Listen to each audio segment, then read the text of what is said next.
دیکھیں وقف کا جو مسئلہ ہے یہ ایک اسلامی اور شرعی مسئلہ ہے۔ وقف اس چیز کو کہتے ہیں جو انسان کوئی اپنی پراپرٹی جو اس کی مالکی پراپرٹی ہوتی ہے وہ اس کا مالک ہوتا ہے۔ اگر آپ قانونی طور بھی دیکھیں گے اور شرعی طور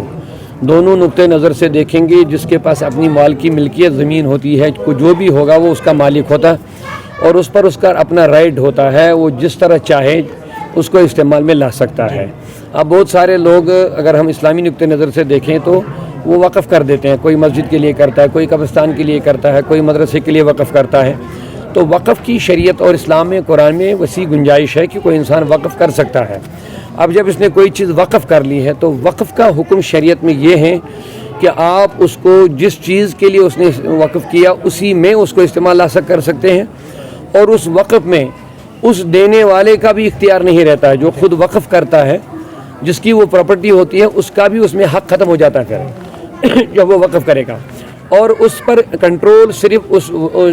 انتظامیہ کا رہتا ہے جس پر اس نے وہ وقف کیا۔ جیسے مسجد کا کیا، خانقاہ کو کیا، کسی نے مدرسے یا کسی کو بھی کیا، تو پھر اس پر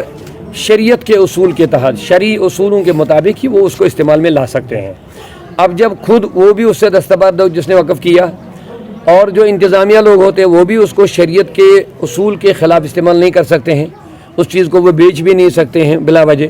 اس چیز کو دوسرے کام میں نہیں لا سکتے، جو چیز نے وقف کیا جس کے لیے وقف کیا اسی میں استعمال میں لانا ہے۔ اب جب مسلمانوں کو بھی اس میں بذات خود کوئی مداخلت کرنے کی اجازت نہیں ہے، تو غیر مسلموں کو اس میں مداخلت کرنے کی اجازت دینا یہ انتہائی افسوسناک بات ہے۔ یہاں آپ دیکھیں گے ہندوستان میں سینکڑوں مذاہب ہیں، ہر ایک اپنے اپنے حساب سے چیریٹی کی بنیاد پر اپنے امورات انجام دیتے ہیں۔ اس ہندوستان کی یہی ایک خوبصورتی تھی، پورے دنیا میں ایک جمہوری ملک تھا، ایک سیکولر ملک تھا۔ یہاں پر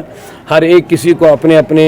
مذہب کے مطابق اپنے عبادات، اپنے امورات انجام دینے کا حق تھا اور قانونی حق تھا۔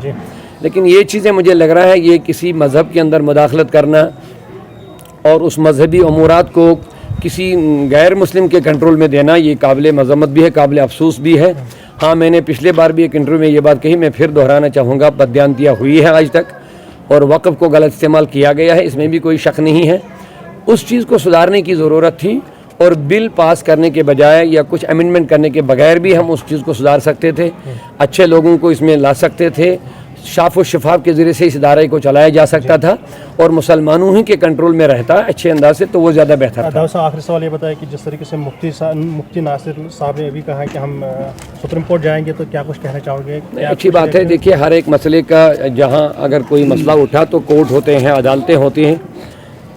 تو لیکن مجھے نہیں لگ رہا تھا پہلے قانون کی دائرے سے دیکھے تو اس چیز کی ضرورت نہیں پڑنی چاہیے تھی، کیونکہ ایک الگ ادارہ تھا، ایک آزاد ادارہ تھا، اس کو ایسے رہنا دینا چاہیے تھا۔ البتہ اس میں سدھار لانے کی جو کچھ قانون بنانے کے بغیر یا بل امینڈمنٹ لانے کے بغیر بھی لا سکتے تھے، وہ نہیں ہوا۔ اب قانونی راستے کھلے ہوتے ہیں، ایسی بات نہیں ہے، کوئی بھی مسئلہ ہو، سپریم کورٹ ہو، ہائی کورٹ ہو، جانا چاہیے۔ ہم ناصر الاسلام صاحب کی بات کی تائید کرتے ہیں، اس کی ہم بھرپور حمایت کرتے ہیں۔ اگر اس نے ایسا کہا، مجھے ابھی اس بارے میں جانکاری نہیں ہے، اگر انہوں نے کہا تو ہم اس کی تائید کرتے ہیں، اور قانون کے دائرے میں جا کر کے ہم اپنا حق مانگ سکتے ہیں۔